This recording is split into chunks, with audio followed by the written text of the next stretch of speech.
پڑھتے تھے. تو ایسا مسئلہ ہے ہی نہیں ہے کہ اس کو آپ ضرورت سے زیادہ اہمیت دیں. اگر کسی حدیث میں یہ ثابت ہو کہ ایک دفعہ بھی رسول اللہ صلی اللہ علیہ وسلم نے دل چار پڑھی ہے تو ٹھیک ہے. اس لیے جو رفع یدین بھی کرتے ہیں میرے نزدیک ان سے بھی اٹھنے کی ضرورت نہیں. بعض دفعہ ثابت ہے کیا ہے رسول اللہ صلی اللہ علیہ وسلم نے, کیونکہ بالعموم نہیں کیا, ہم نے بالعموم کو بھی سنت پکڑ لی, لیکن بالخصوص اگر کیا ہے تو اس کا بھی حرج کوئی نہیں.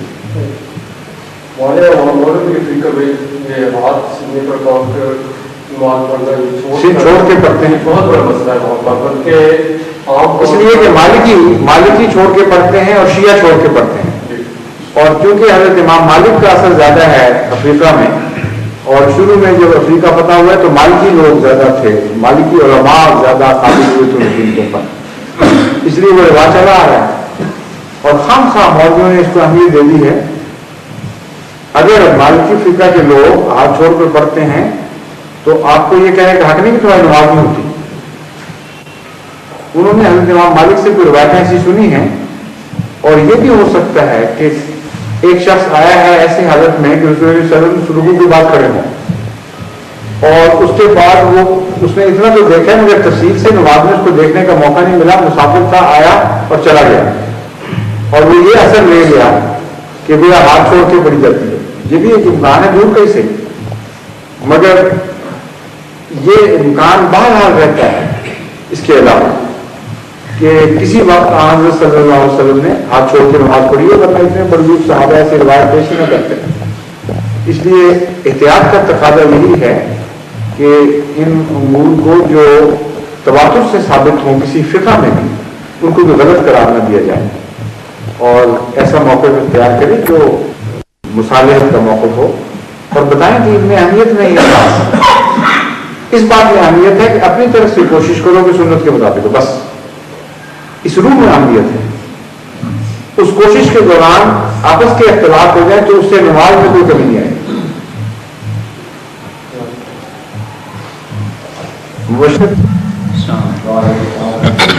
مالکی ہاتھ چھوڑ کر نماز پڑھتے ہیں, لیکن موطا امام مالک میں ہاتھ باندھ کر نماز پڑھنے کی روایت ہے.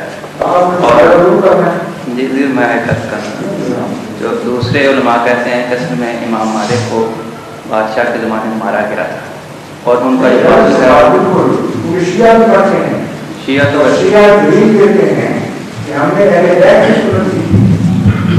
اس لیے مجھے علم ہے اس بات کا کہ مالکی میں بعض لوگ یہ اعتراض کرتے ہیں, یہ غلط ہے بالکل بات. پھر شیعوں نے امام مالک کی پیروی کیوں کی؟ وہ تو ویسے ان کی کتاب کو حدیثوں کو بھی رد کرتے ہیں, بنا ٹھوس بنیاد بھی تو بتاتے ہیں. وہ کہتے ہیں حضرت صلی اللہ علیہ وسلم کے گھر میں جو بچے پلے ہیں ان کی سنت ان کے خاندان میں لائی ہوئی ہے, اور ہم نے جو ان سے سیکھا ہے حدیثوں کو کچھ پتہ نہیں. اس لیے جب اس بات میں وزن ہے, اس کو اس طرح نظر انداز نہیں کر سکتے کہ امام مالک کو مار پڑی تھی اس لیے انہوں نے یہ شروع کر دیا. بالکل درست بات نہیں ہے. اس کے اندر ضرور کچھ نہ کچھ ایسی روایات موجود ہیں کہ کسی وقت رسول ہو سکتا ہے یہ بھی کہ کسی وقت پڑھی ہوں اور کسی وقت نہ پڑھی ہوں, بعد میں ایک طریقہ اختیار کر لیا, بعد میں دوسرا اختیار کر لیا. مگر چونکہ ایک معزز طبقہ بزرگوں کا ایسا ہے جس کو ہمارے نزدیک تخصص حاصل ہے, ان کی طرف منسوب ہونے والے, ان سے روایات سیکھنے والے کام کر رہے ہیں, اس لیے اس پر اتنا مولویانہ فتویٰ سخت دے دینا کہ تمہیں نماز نہیں ہو رہی ہے بالکل ناجائز ہے, یہ درست نہیں.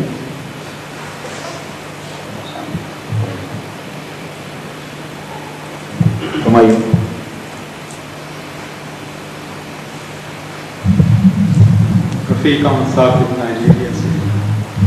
صافی صاحب نے جیسے فرمایا ہے کہ مغربی افریقہ میں یہ نماز ہاتھ چھوڑ کر پڑھنا یا ہاتھ باندھ کر پڑھنا اس کو بہت ہی اہمیت دی جاتی ہے.